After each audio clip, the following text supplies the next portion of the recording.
videos on Boris Johnson the Menace. Michael Day wrote, "Pundits and politicians abroad have watched Boris Johnson's spectacularly messy political demise goggle-eyed. You can practically taste the schadenfreude. Though some foreign observers thought they'd already got the number of our Poundland Churchill."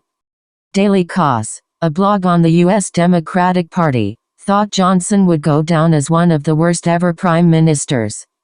His term in office will be remembered for his incompetence, laziness, lies, sociopathy, and greed.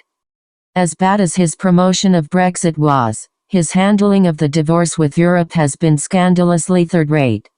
And his COVID policies enriched his cronies while leaving the UK trailing the EU and keeping people alive. The similarities between Johnson and Trump are eerie, it says. They were both born in New York City. They both have weird hair. They are serial philanderers, cheats, and adulterers. They lie in the face of overwhelming evidence. They benefit their cronies, hold their political parties in their thrall, and have dragged those parties into the sewer. Boris Johnson's reign ends in disgrace, just like his friend Donald Trump.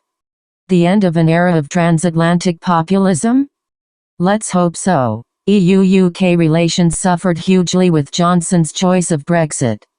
Things can only get better, roared Guy Verhofstadt, who served as chairman of the European Parliament's Brexit steering group. The life and lies of Boris Johnson, from the day he was born to the day he became Prime Minister. June 1964. Alexander Boris de Pfeffel Johnson is born in New York. His earliest recorded ambition is to become World King. 1982. In a letter to Johnson's father, an Eton schoolteacher writes of the 17-year-old Boris Johnson, "He sometimes seems affronted when criticised for what amounts to a gross failure of responsibility, and surprised at the same time that he was not appointed captain of the school for the next half. I think he honestly believes that it is churlish of us not to regard him as an exception, one who should be free of the network of obligation that binds everyone else." 1983. Johnson becomes a leading member of Oxford University's male-only Bullingdon Club. During his tenure, the club's members indulge in sexist taunting, vandalism, restaurant trashing, bullying and ritual humiliation of the poor. One recruiter for the club will later describe it during Johnson's time, saying Bullingdon members found it amusing if people were intimidated or frightened by their behaviour. I remember them walking down a street in Oxford in their tails, chanting "Buller, Buller," and smashing bottles along the way just to cow people. Boris was one of the big beasts of the club. He was up for anything. They treated certain types of people with absolute disdain and referred to them as plebs. 1984. Sixth former Damien Furness visits Johnson's Oxford College for his entrance interview. Many years later he will relate what happened. "I was staying the night and had an evening to kill in the college bar. Johnson was propping it up with his coterie of acolytes, whose only apparent role in life was to laugh at his jokes. In the course of my pint, I felt obliged to finish. He mocked my speech impediment, my accent, my school, my dress sense, my haircut, my background, my father's work as a farm worker and garage proprietor, and my prospects in the scholarship interview I was there for. His only motivation was to amuse his posh boy mates." 1987. At the age of 23, Johnson marries the daughter of a millionaire art historian. Fresh out of university and aided by family connections, he lands a traineeship at the Times newspaper. 1988. Johnson is sacked as a trainee at the Times for making up a quote on his first front-page story. 1990. Johnson conspires with his Bullingdon Club friend Darius Guppy to have a fellow journalist assaulted. The two discuss in detail how badly assaulted the man will be, including cracked ribs and black eyes, before Johnson agrees to supply the journalist's address for the attack to be carried out. "Boris, have you got this number? How badly are you going to hurt this guy?" "Okay, let me explain this. You will not be put into intensive care or anything like that." "Okay, Darius, I said I'll do it. Don't worry." The conspiracy goes nowhere, and no attack happens.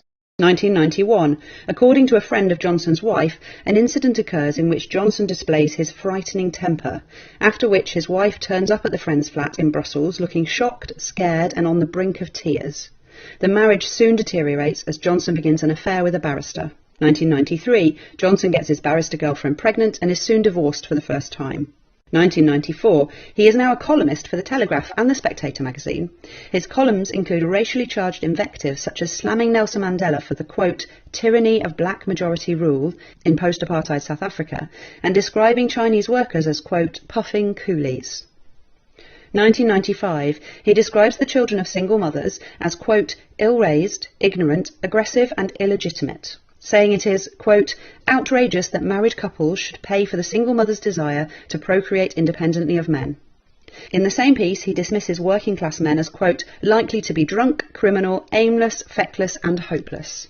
1998, delighting in the resignation of gay Cabinet Minister Peter Mandelson for accepting an undisclosed loan from a friend, Johnson describes the gay community as, quote, tank-topped bumboys.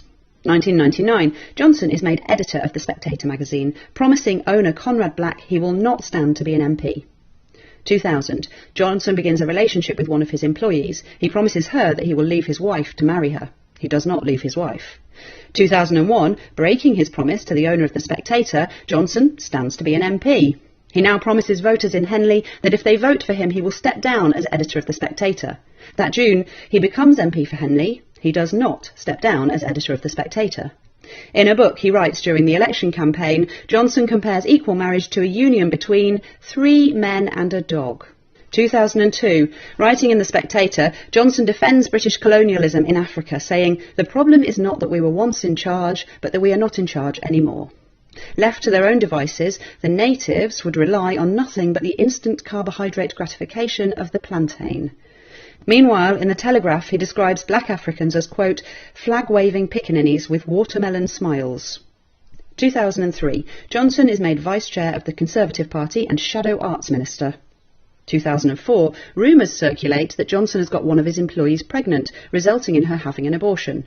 Johnson slams the suggestion as, quote, complete balderdash and an inverted pyramid of piffle, and assures Conservative Party leader Michael Howard that the claim is untrue. In reality, the rumours are entirely true. Johnson is sacked from his position as Tory Vice Chair and Shadow Minister for lying to the party leader. 2005, Johnson steps down as editor of The Spectator. Advising his successor on how to deal with a senior female colleague, he says, just pat her on the bottom and send her on her way. 2008, Johnson becomes Mayor of London. 2009, he fathers a child with an unpaid advisor to City Hall. 2013, the Court of Appeal throws out an injunction that has until now prevented Johnson being named as the father of the child. 3 judges rule that the public has a right to know about Johnson's, quote, reckless behaviour. By now, Johnson is having an affair with an American technology entrepreneur. Her company will receive £26,000 of public money while Johnson is mayor. She will later receive a £100,000 government grant intended for UK operating businesses, even after relocating to California the previous year. 2014, Johnson denies at least 17 times that he will stand as an MP while still in post as Mayor of London. 2015, Johnson stands as an MP while still in post as Mayor of London. 2016, hedging his bets, Johnson drafts 2 Brexit articles, one pro-Leave and the other pro-Remain. In his pro-Remain article, Johnson says the UK should remain, quote, intimately engaged in the EU, and that Brexit could cause an economic shock, the diminishing of Britain on the world stage, and the breakup of the Union. 2 days later, Johnson announces he will be campaigning for Vote Leave. On June 23rd, Britain votes to leave the EU. Prime Minister David Cameron resigns. Johnson is the leading figure to replace him, but his leadership campaign soon implodes when his own campaign manager, Michael Gove, says that Johnson is, quote, not capable of leading the country. Instead, Cameron is succeeded by Theresa May. She makes Johnson Foreign Secretary. 2017, Johnson fails to impress in the role, making a series of dangerous gaffes. Most notably, he significantly undermines the legal case of Nazanin Zaghari Ratcliffe, a British Iranian held in Iran on charges of espionage. It will be a further 5 years before she is finally released. 2018, Johnson resigns as Foreign Secretary and returns to his £250,000 a year job as a columnist for the Daily Telegraph. He's soon using his column to label women who wear burqas as, quote, letterboxes.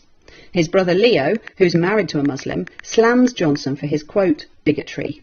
In the week following his outburst, Islamophobic incidents increase across the UK by almost 400%. Almost half of all reported in-person abuse directly references Boris Johnson or the language he used. Johnson is now having an affair with Carrie Symonds, a former communications director for the Conservative Party. Johnson and his wife will soon separate. 2019, police are called to Symonds' South London flat after reports of a serious altercation. Neighbours report hearing a woman screaming, followed by slamming and banging. Symonds is reportedly heard screaming at Johnson to, quote, get off me and get out of my flat.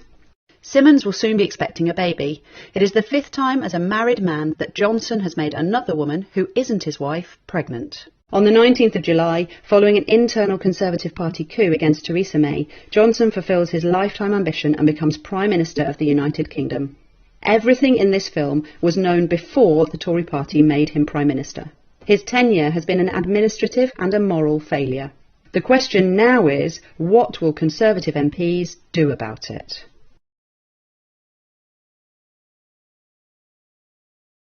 So he's gone. He's fucked off then. He's resigned. Okay, so he's resigned, but he hasn't fucked off. Okay. I mean, what do we have to do? Wait for another few months whilst he takes the wallpaper down? I'm loving this.